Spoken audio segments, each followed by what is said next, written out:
I'm Dr. Divya Kumar, Senior Consultant, Obstetrics, Gynecology and Infertility, Accord Super Specialty Hospital, Greater Faridabad से। आज हम बात करेंगे थोड़े से अनकॉमन टॉपिक के बारे में, बट देन इसके इंसिडेंस बढ़ रहे हैं, तो हमें इसकी जानकारी होनी चाहिए। तो आज का टॉपिक है स्कार इक्टोपिक या सिजेरियन स्कार इक्टोपिक प्रेगनेंसी। मतलब जैसे कि नाम से ही एविडेंट है, अगर पहले आपका सिजेरियन सेक्शन हुआ है, सिजेरियन सेक्शन हुआ है तो यूट्रस के ऊपर एक स्कार हो जाता है, मतलब जिसको आप कहेंगे दाग हो जाता है, और प्रेगनेंसी दोबारा होती है उसी स्कार के ऊपर अगर लगती है तो इसके कंसिक्वेंसेस क्या हो सकते हैं और ये कितना कॉमन है, इसके सिम्टम्स क्या हो सकते हैं, इसकी ट्रीटमेंट क्या होती है और इसके कॉम्प्लिकेशन क्या होते हैं। तो आज हम ब्रीफली ये सारी चीज़ें डिस्कस करेंगे। सिजेरियन स्कार प्रेगनेंसी की अगर हम बात करें तो ये बहुत कॉमन तो नहीं है, बट क्योंकि सिजेरियन सेक्शन ही के इंसिडेंट्स बहुत बढ़ गए, मतलब कई बार तो मैटरनल या मदर या बेबी के इंडिकेशन के लिए हमें सिजेरियन करना पड़ता है, बट मेनी अ टाइम्स जो लेडीज़ होती है, प्रेग्नेंट लेडीज़ होती है, बहुत स्केर्ड हो जाती हैं और उनके एप्रीहेंशन की वजह से ही वो खुद को ऑप्ट करती हैं सिजेरियन के लिए।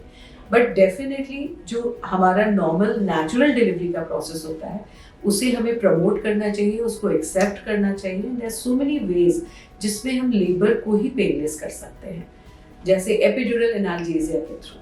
तो you should always go for normal delivery, पहली बात है। तो ये तो प्रिवेंशन हो गया। अगर पहले सिजेरियन ही नहीं होगा तो नेक्स्ट टाइम में हमें सिजेरियन स्कार प्रेगनेंसी का सामना ही नहीं करना पड़ेगा, इसको हम प्राइमरी प्रिवेंशन कहते हैं। दूसरी बात कि सिजेरियन स्कार प्रेगनेंसी जो होती है वो उसके इंसिडेंट्स आप पूरे विश्व में मान के चलो तो 1 in 2000 में से एक प्रेगनेंसी में चांसेस होते हैं कि वो सिजेरियन स्कार में लग जाए।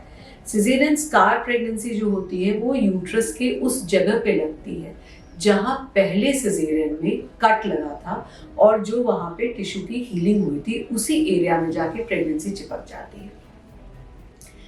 अब ये दो तरह की होती है। कभी कभी ये होता है कि ये प्रेगनेंसी सिजेरियन स्कार में चिपक गई और इसकी ग्रोथ जो होती है वो यूट्राइन कैविटी जिसको हम कहते हैं उसके अंदर होती है। कभी कभी ये जो स्कार में चिपक के इसकी ग्रोथ बाहर की तरफ, मतलब बच्चेदानी की दीवार के अंदर ग्रोथ होने लगती है, तो उस केस में ये ज़्यादा डेंजरस होता है, जबकि उसकी वजह से यूट्रस में रप्चर होने के चांसेस होते हैं। दूसरे केसेस में यानी जहाँ पे भी ये ग्रो कर रहा है उसी जगह से यूट्रस अपने आप गिव वे कर जाता है, यानी कि यूट्रस रप्चर या यूट्रस फट सकता है उसी स्कार के ऊपर। तो ये एक इमरजेंसी हो जाती है और कभी कभी मदर के लिए ये लाइफ थ्रेटनिंग सिचुएशन होता है, बिकॉज प्रेगनेंसी के टाइम सारे जो जितने भी पेल्विक ऑर्गन्स होते हैं उनमें ब्लड सप्लाई बहुत ज़्यादा बढ़ जाता है। तो उस कंडीशन में अगर कहीं भी कोई यूट्रस में कोई रेंट होगा या यूट्राइन रप्चर होता है, तो क्योंकि blood supply maximum blood supply towards uterus है, तो ब्लीडिंग बहुत ही ज़्यादा टॉरेंशियल हो सकती है कभी कभी और वो जानलेवा हो सकती है। तो ये तो बात हुई कि सिजेरियन स्कार के उसके कॉम्प्लिकेशन क्या हो सकते हैं। तो ये सिंपल इनके जो सबसे एडवांस सिम्टम्स हो सकता है internal bleeding and it can be life threatening for the mother. अब दूसरे सिम्टम की हम बात करें तो पेन होना, प्रेगनेंसी टेस्ट पॉजिटिव या वीकली पॉजिटिव आता है, उसके साथ पेन होता है, पेन के साथ कभी कभी यूट्राइन ब्लीडिंग, और अगर अंदर इंटरनल ब्लीडिंग हो गई जैसे कि मैंने बताया कि यूट्रस में कहीं रेंट हो गया, तो वो एकदम से severe pain followed by bleeding या फेंटिंग अटैक्स या बीपी का कम होना या हार्ट बीट का बढ़ना, ये सारे साइन सिम्टम आ सकते हैं। तो अगर प्रेगनेंसी के दौरान आपको पेन हो रहा है और ब्लीडिंग हो रहा है, ये दोनों चीज़ें हैं, तो डेफिनेटली आपको अपने डॉक्टर की सलाह लेनी चाहिए। और जितनी जल्दी हम इसको डिटेक्ट कर सकते हैं उतनी आसानी से हम इसको ट्रीट कर सकते हैं। ट्रीटमेंट की हम बात करें तो ट्रीटमेंट इसके कई होते हैं, क्योंकि इसका ये चीज़ बहुत नई है तो इसका कोई फिक्स प्रोटोकॉल नहीं होता।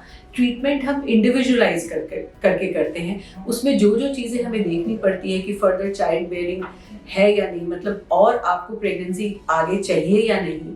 दूसरी चीज़ें हैं कि आपका ये जो प्रेगनेंसी है वो कितने वीक्स की है, कितनी बड़ी प्रेगनेंसी है, जब हमने डिटेक्ट किया अर्ली डिटेक्शन है या लेट है।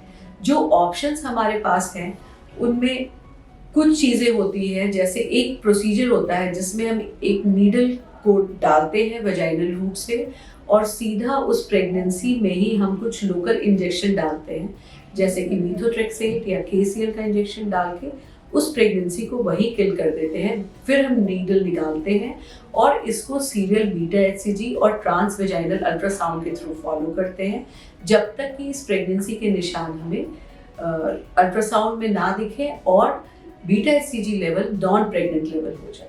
और जो दूसरी मोडालिटी होती है, जो हम हिस्ट्रोस्कोप के थ्रू भी दूरबीन अंदर डाल के उसको स्क्रैप करके निकाल सकते हैं।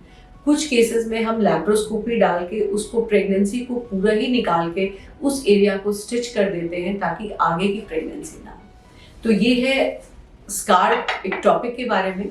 और जैसे कि मैंने बताया, इसके सिम्टम बहुत simple bleeding, pen lower abdomen से लेके लाइफ थ्रेटनिंग तक हो सकती है। तो इन चीज़ों का आप डेफिनेटली ध्यान रखें। अगर आपके पहले सिजेरियन हुआ है और उसके बाद की प्रेगनेंसी में ये सारे सिम्टम आपको मिल रहे हैं, तो डेफिनेटली आपको अर्लीस्ट अपने नियरेस्ट डॉक्टर के पास मिलना चाहिए।